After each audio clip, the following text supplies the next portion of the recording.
Members for giving us time to present on such an important topic. I got two very important issues on November and hopefully November's ballot. Hopefully we can find a solution for both. Today we're going to, Abby the city clerk, in case anybody doesn't know, Abby and I have been going around to various boards and meetings trying to get the message out on why this is such an important topic in case you haven't encountered the colored water or whatnot. This is very important to the mayor, the council, the senator. An issue that's been going on for 30 plus years, and we feel now is the time to make it happen. And so with that, we've got a presentation here. Today is a lucky day because we've got the lead engineer, Joe Baxter, who has been coordinating the water study since January. So if you have any questions at all, the what's, the why's, the how's, or I heard it's better water here or there, or why don't we do this? Well, he can answer that. So we can pretend to be engineers and that we've got the real deal here. So interrupt any time, and again, thank you. Okay, to start off, for about the past 8 months, Olson Associates, our engineers, have been conducting a water study. They've looked at everything from where we get our water treatment plant, and the storage facilities, as well as all the mains that we have. And they've come up with several recommendations, which we will get to a little later on. And on the table is a copy of the final water study and also some maps that we'll be talking about here. Okay, so why do we need to make improvements to our water system?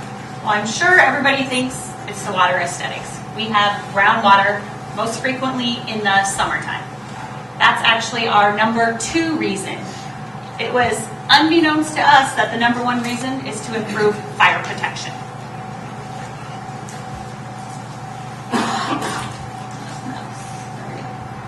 So here's a lovely quote from our engineer. He was responding to an email from one of the residents that attended one of our public meetings earlier on this year. Minden is in an aquifer that is high in iron and manganese. And then in 1969 is when we installed our water treatment plant. Some of the mains were installed in the 20s, so you have about a 50-year time frame where there was buildup. The iron and manganese would leave the water and it sticks around the pipes. Pretty much.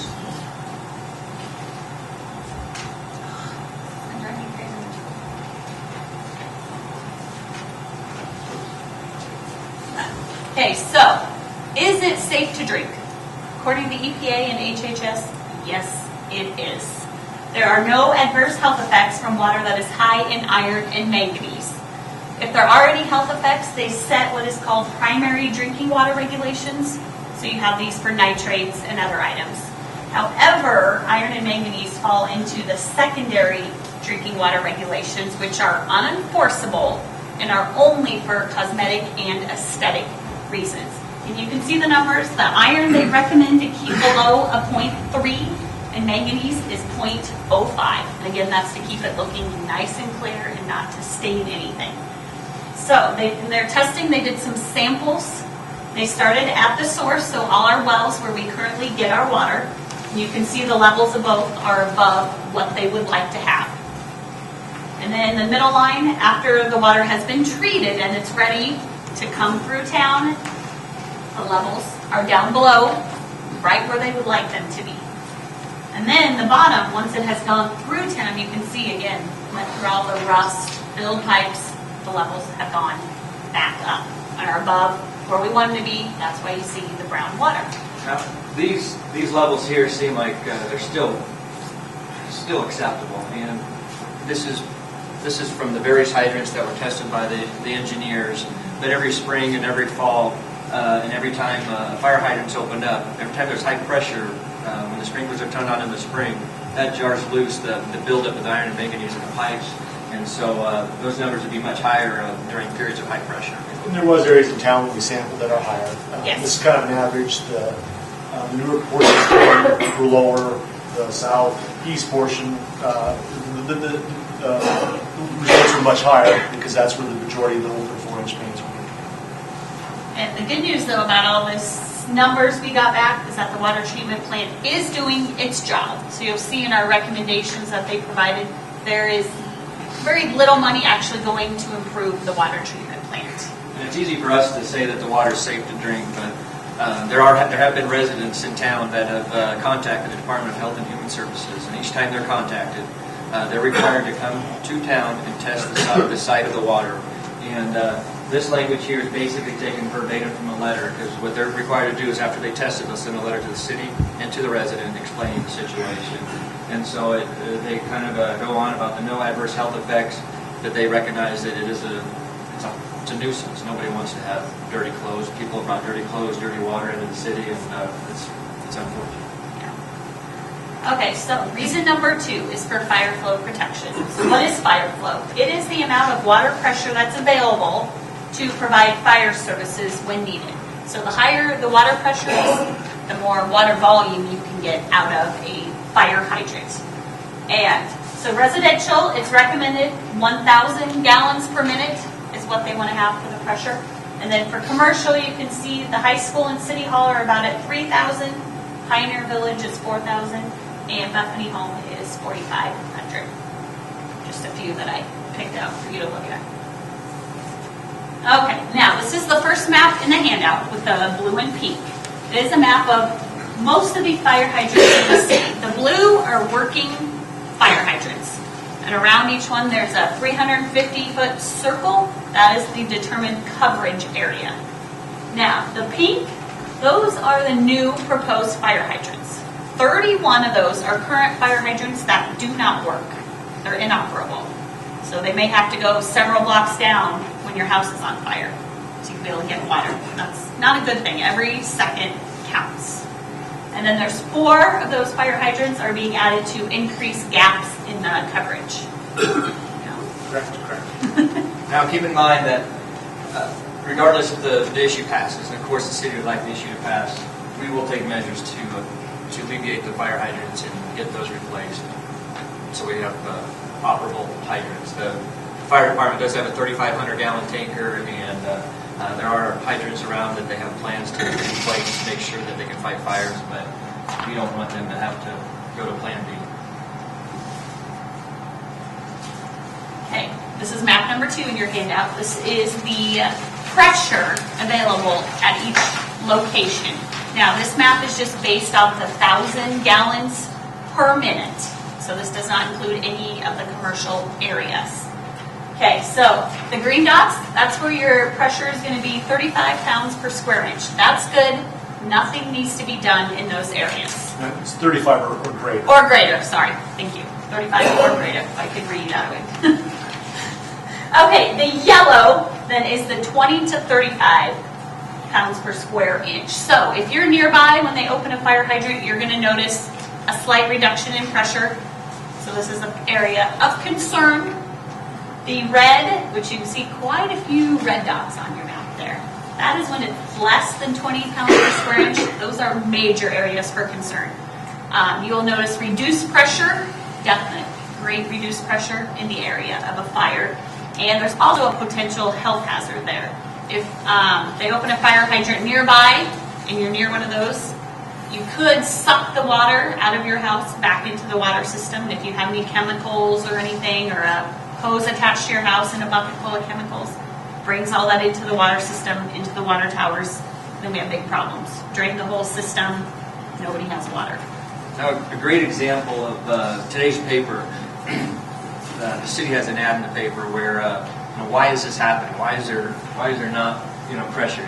It's not just the 4-inch mains. But if you look at the picture in the paper, it shows a 4 or 6-inch main, and then it shows how that iron and manganese can build up and reduce the size of that main from, say, 6 inches down to 3 inches. And then that's that, 80 years of buildup that we see. And so only so much water can fit through that space. Okay, so what are we proposing to replace for water mains? You can see currently the top line, for 4 inches, we have 30% of our water system is that. We are going to replace those so that we only have 9% of the 4-inch lines. And pretty much 4-inch pipes are obsolete. They just are not doing them anymore. And then the 6-inch will go from 24% up to 44, 8-inch goes up 2%, and then the rest stay the same. now the 4-inch main, basically is, it kills two birds with one stone. Some of the 4-inch mains are the oldest mains in town, and so it has the largest amount of iron and manganese built up into it. And then it'll help, when the pressure comes up and it knocks it loose, it'll help clear up the discoloration there, and then also fire flow for the resident. So this is a total on the very bottom of 31,774 feet of water mains that we are proposing to replace. So map number 3 in the handout. You'll see the blue lines, those are current mains that we are not doing anything with. Okay, and then you have the green and pink. Those are the mains that we are proposing to replace. The green is part of phase 1, which we'll get to in a little bit, and then the pink is part of phase 2. And by fixing these or replacing these mains, those will improve the fire protection and meet those needs that we showed on the map with all the colored dots. Yeah, Go ahead, Joe. I was going to say, if I was jumping here real quick, and how we kind of came up with the improvements we did is we built a hydraulic modeling system, and then we modeled the existing system, put the fire flows in, see where we had deficiencies, and what areas we need to have improvements in. And we kind of determined what areas we needed to upsize the mains to get the improvements done. And we kind of overlaid that on, so we had 3 public meetings. The first one that we had was to get information back from the public. We also talked to staff of areas they have water main breaks in, areas that from the public meeting, those that had provided comments of where they had discolored water or water pressure, we noted those on a map.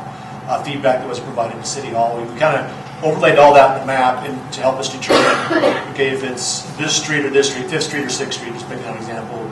And we were noticing there was a lot of main breaks on 6th Street. That was the majority of the complaints were at. We put the improvements on 6th Street to try to take care of the fire deficiency issues we have, but also eliminate areas where we have a lot of complaints or issues going on in the system. So we kind of used all the information we could to determine what improvements we needed to happen where in the system. There's a few examples where we could have went one side or the other, one street or the other street, but we picked the areas that we're having the most problems with to have proposed improvements. Now, keep in mind with this map here, a question we get asked often is, well, is this going to fix the water problem? Am I going to have discolored water in my bathtub anymore? And the answer is it's going to improve it, and it should improve it dramatically if we get phase 1 and phase 2 done. But as you can see with this map, this is a great example where you can see all the blue areas. Well, those are fine from the hydraulic testing, but outside of Minden West Estates, these are still old mains. These are mains that have been in there before the water treatment plant, and there's just absolutely no way we can afford to replace the whole darn town with new mains. And so the goal would be, as we'll get to it, is try to get phase 1, make an immediate impact, then figure out how we can finance phase 2. But then long term, the city has an obligation to better track, better map, and identify certain areas, just like the city of Lincoln, that they have basically a 1% plan where they try to replace 1% of the mains in the town. Well, outside of getting the biggest bang for our buck with the 2 phases, we need to continually make improvements year after year based on calls from the public or based on water main breaks or whatever. Okay, so the fire flow protection is evaluated by the insurance offices every 5 years. We just had one done a couple months ago. So they look at our fire department, what kind of equipment do they have, how fast do they respond, and then they also look at the types of buildings around town. How many stories, how wide are they, what types of businesses are in there. And so then they look at all these things and they come up with a rating for us. The lower your number is, the better. And this can affect your commercial or residential property insurance. Within the last decade, we started at an 8 and we went down to a 6. So that's good. Now, with these improvements, as well as some potential new fire equipment, we could be going down even lower to a 4. And I had Kevin Kroll just personally check my insurance, and it lowered mine about $85 for a year. And if those changes aren't made, though, that could go from a 6 back up to an 8 or whatever. And so, Okay, so this is the phase 1 of our improvements. They basically broke them out into 3 phases, about $3 million each phase. That was per our request based on how much we thought we could fund at a time. So phase 1, total $3.1 million. You can see the majority of it, $2.8 million, is going to those main improvements, those green ones on the map. There are a few things being done at the water treatment plant. Anything you want to elaborate? The majority of those is, the original plant was built in '69. In 1999, the plant went through some upgrades. Essentially, the bulk of this is repairing equipment that's wearing out. It was not replaced in '99, so it's whatever that is, 40-some years old. It's equipment just, valves and stuff that are wearing out that just need to be replaced. It'll help the operation of the plant, but it's just stuff to extend the longevity of the plant. Then you see there's a little bit in there for main cleaning. And what they're proposing to do is called ice pigging. They will get in a section of the line and create a ball of ice, basically, put some water pressure behind it, and shove it through the main. And it should be able to knock off a bunch of that iron and manganese that is around the pipes.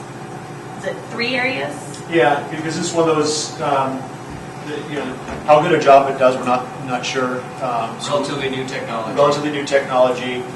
There's different pigging methods that can be done. This one doesn't take the main out of service, so the residents would have access to the water at all times. We picked 3 areas in town to give it a try and see how much we're able to remove and how successful it is. If it's very successful, there's other areas that will propose that this to be done. If it's not quite what we wanted or we get the results we want, we'll stop. Recommend stopping with those 3 areas. Okay, and then the price tag for replacing those fire hydrants is $142,000. Like we said, regardless, that will be done. And then the valves, $75,000. We have valves in town so you can shut off areas or water to areas of town. In case there's a main that breaks, you might need to shut that off so they can access that, and so they can flush. Currently, we can flush water one way down the pipes. It'd be nice to be able to flush it both ways. That way we can get more of that iron and manganese off of the pipes. So it's a huge maintenance tool for the valves. And in case, I had no idea, other than growing up as a kid, the water treatment plant was just there. I had no idea what it does. And Joe can expand on that, but basically there's 2 huge sand filters in there, and they'll put potassium permanganate in there, and which will coagulate the iron and the manganese, and then it'll get pushed through the sand filters. The iron and manganese, now that it's coagulated, will get caught in the sand filters, and then the clean water will come out and get stored in the basin before it gets pushed out to town. Now, obviously, you'll see all kinds of orange water if any of you guys golf out here. About once a week, at least once a week, sometimes twice a week in the summer when the pressures are pretty high, they'll backwash it out, clean the sand filters out, and then push the residuals down the creek. Okay, phase 2 is just under $3 million, and again, the majority goes to the main improvements. And then at the water treatment plant, we're going to replace the main filter. Yeah, the media has about a 20-year lifespan.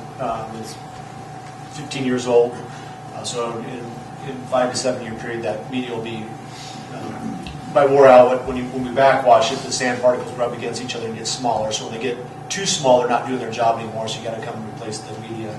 So we're projecting that in that 5 to 7 year window. And then we have a little bit in there for well improvements, and then $13,000 in there to clean the clear well, which is that large cement pad that's just over here after the water goes through the treatment plant. And basically, scuba divers will jump into that clear well with these big vacuums and suck up all of the iron and manganese down at the bottom. Sounds like a fun one.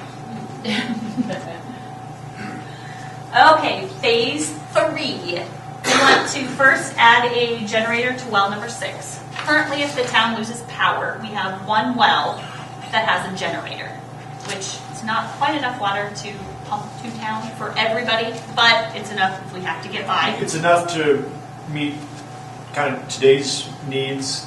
This is, while we have it in phase 3, is as Minden grows, at some point that won't be enough. If we have an ice storm again, we'll completely lose power to town.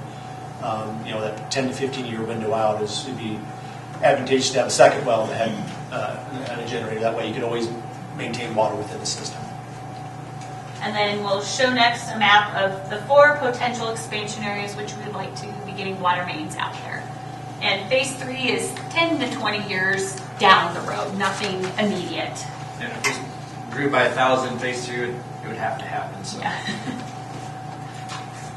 Okay, not the best map, and I did not provide this one, but the areas on the right side, the green and the blue over there, those are more commercial areas, and then the ones on the left would be potential residential areas.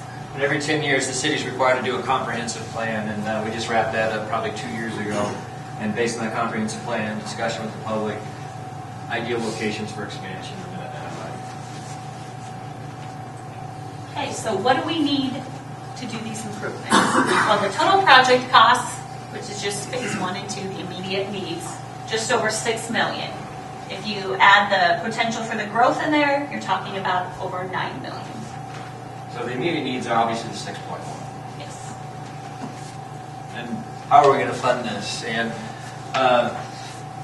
obviously on this November's ballot, and you guys, I think the entire ballot question was listed in the paper this past week, but the sales tax increase of 1%. Municipalities are, by state statute, can go up to a full 2%. As you know, the city's currently at 1%, and the state's at 5.5%, and so that would bring it up to a total of 7.5%. There's some, the next slide will go into the details of how a municipality can go from 1.5 to 2. And you can only go from 1.5 to 2 if it's for infrastructure improvements or for economic development enhancement. And with the infrastructure improvements, it also requires an interlocal agreement with a local governmental agency in the county. And that interlocal agreement is with the Rural Fire Board, where it kind of goes hand in hand with the fire needs and with the city. The next option is a water rate increase. And then the final option, as most of you remember, in 1999 we took out a bond to refurbish the water plant, the wastewater treatment plant, and put the north substation in by the swimming pool. And that will be paid off in 4 years. So for a sales tax increase, you can see that we're at 1, we're going to 2, and I just kind of explained that 0.5%. The language in the ballot says the city can put that first 0.5% into the general fund, and then the second 0.5% is isolated for infrastructure. Well, outside of any obligation of such as statutes require that motor vehicle taxes collected have to go towards road and repair maintenance, and then obviously there's an administration fee for the county to process, collect, and pay, and then if there's any economic development incentives that get paid out, the city's making sure that it's paid appropriately, but anything above that 1% outside of state statute will go towards the water infrastructure. And the first 0.5%, so up to 1.5% total, there's no end date for that. And then the last 0.5% will end when our debt ends. So either 10 years or we plan on financing bonds for 20 years. So basically in 20 years it would drop down to 1.5% sales tax. Yeah, exactly. The last 0.5% has to go towards infrastructure or debt service. And the whole philosophy that the council has taken and the mayor's taken and the city's taken is the pro for sales tax, it's not 100% burden on the residents in the community. Hopefully catch those people going to the lake in the summer, stop and get toilet paper for the cabin or get some gas or whatever. So, how will this affect you? Well, if you go get that $10 worth of toilet paper at Dollar General, you're going to pay an extra 10 cents on your purchase. Or if you have to get a $75 tank of gas for your SUV or your pickup, currently at the 6.5% tax rate, you will pay $4.88 in tax. If we up it to the 7.5%, you'll pay $5.63. So really, it's only an additional 75 cents on that tank of gas. So the projected, what are the projected revenues? And outside of the motor vehicle taxes that the city collects, which is approximately $55,000 a year, the last 8-year average that the city has seen for sales tax collection has been hovering around $310,000, and it's been pretty steady for each of those years. The question is can we use that entire $310,000? Well, there's the 3% administration fee that the county has, and then we're currently have the bond attorney looking at the LD 775, where a couple of businesses in town have taken advantage of that in 07 and 08, and there's that what they'll do is notify the city a year in advance now. In the past, they would just take it out. But they'll notify the city a year in advance of you're going to lose these sales tax dollars because the sales tax paid on the capital infrastructure that these businesses made, they can collect that back over a period of 20 years. But that'll go away in 2019. So we get $245,000 approximately a year from sales tax. I'm hoping that's a conservative number. I hope it's higher. But what will 245 fund? Phase 1, $3.1 million. Right now, we're probably projecting a 20-year bond for the water project, and interest rates now for bond rates are right around 3.25%, but at a conservative 4.5%. $240,000 a year will fund a $3.1 million bond project for phase 1. Here's our lovely ballot question. And then there's a lot more information that will be down below it if you would like to read all that. As we said, it was printed in the paper a couple weeks ago. We took us a few hours to figure it out, so if anybody has any questions, please don't hesitate to ask. The second option is a rate increase. And, phase 2 is $3 million. And so what would a rate increase do to make phase 2 happen? Or even phase 1? Well, the city has 1,343 total water meters that get billed each month. That does include residential and commercial.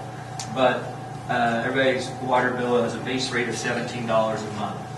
To fund $3 million over 20 years at 4.5%, to get one of the phases done equates to about a $15 increase, almost 100% increase on your water bill from $17 to $32. And that's a direct impact to the residents of $180 a year. Now to kind of compare that in sales tax. If you wanted to pay $180 in sales tax, you would have to buy 2 of those $75 tanks of gas a week, actually a little bit over that, to pay that same amount in sales tax. And we have had commercial businesses stop by and express their concern because, if that bumps us up to 7.5, well, Kearney's 7, we're going to lose more business to Kearney, and that's the last thing the city wants to have. The final option is $3 million. Like I said, we got the 1999 utility bonds from Light Water and Sewer. We have to make annual payments now of roughly $300,000 a year, and they'll be paid off in full in 2019. To fund $3 million over 20 years, say in 4 years interest rates are 6.5%, that equates to $275,000 annually in debt service, so that is the third and final option as well. Okay, so leave it at you. How do you want to pay for these improvements? Because they will get done. We've got to make some improvements, and the question is how. And hopefully, the 1% sales tax is a good option. Does anybody have any questions? I mean, we've got the engineer here. We've taken questions from various residents throughout town of why we don't go north and pump it into town and just eliminate the water plant altogether. And he can kind of address that. Speaking of that, water quality in Minden, essentially, iron and manganese levels aside, it's very good. You virtually have no nitrates, which in and around the Platte area, the Platte River Valley, and nitrates are a problem. All the other contaminants, like 108 contaminants that the EPA requires water systems to be under a certain level for. You have issues with none of them. None of them even getting close to the upper limit. So water quality good is barring the iron and manganese. We did go to the canal north of town. The canal provides a lot of benefit, and Minden sees some of that because the water leaching out of the canal. We tested up three different locations: one on each side of the highway, 2 south of the canal, and 1 north of the canal. Iron and manganese levels were lower. I can't remember the exact numbers, but they were over 1, and that 0.3 is kind of that the secondary contaminant level they list, and that's really from above 0.3 is when you can start noticing the coloring in your water. So 1, you would still see coloring have issues with it. So if we went north, we'd still have to treat the water in town. And we just did a real small sampling of the water contaminants north of town. There's always a risk we'd run into some other contaminant. Uranium and radionuclides are areas that, you have some issues, Axtel, they've seen that in several of their wells. If you get into that, it's a completely different treatment process, much more expensive to treat, much more problematic to get rid of the residual that you treat out of that. So the area north didn't pan out as a viable site. We did go just west of town, Weston Cemetery, sampled the well there. The results were about the same as we did north of town. The iron and manganese levels the iron levels were a little over 1. The manganese levels were still above the recommended level. So the north of town wasn't a good option. West of town wasn't a good option. Water quality wise, it's still really good here as far as the health concerns side of the water. So kind of the best long-term solution is still to stay with water here and treat it for the iron and manganese. So if we're going to treat water, the best thing to treat is iron and manganese. That's the most simple stuff to treat, the least expensive. And most safe. Yes. Well, thank you all for your time. Appreciate it. If you come up with any questions whatsoever, we can't answer. We'll give you Joe's number, but we'll do the best we can, and appreciate your time. Did you put into the equation now with the farm equipment tax, sales tax went off October 1st? Repairs on farm equipment, we don't have that sales tax anymore. Correct. No, that's not in there. So that's going to go off of October 1st, so we can account for See that. that? Yep. The landmarks out of the city limits. Landmarks out of city limits would be Stadler and Saturn, your Napas, and possibly Napa and whatnot. around here, but you have that in yours. Yeah, no, we do need to take that into effect, and we'll talk to the bond company, and that'll still give us basically a timeline that this passes, and I'm glad you brought that up, Larry, is if this passes in November, the council would approve Olson to move forward with the bid documents where it'll give all the specifications, all the pipe, everything that needs to be done, and then then we'll put it up for bid probably May 1st. And come May 1st, it'll probably take 2 months to put it up for bid, select a bidder. Sometime in July, a company would be chosen to move forward with the project. It'd probably take another 30 or 60 days to iron out any issues. But realistically, there could be shovels in the ground in September. So that, by the time we bonded out, we would really get serious with the bond company probably in April, May, or June. So hopefully that'll give us 6 months of data to make sure that, I'm hoping that 245 is conservative, but to understand the economic impact of the sales tax of the farm repairs.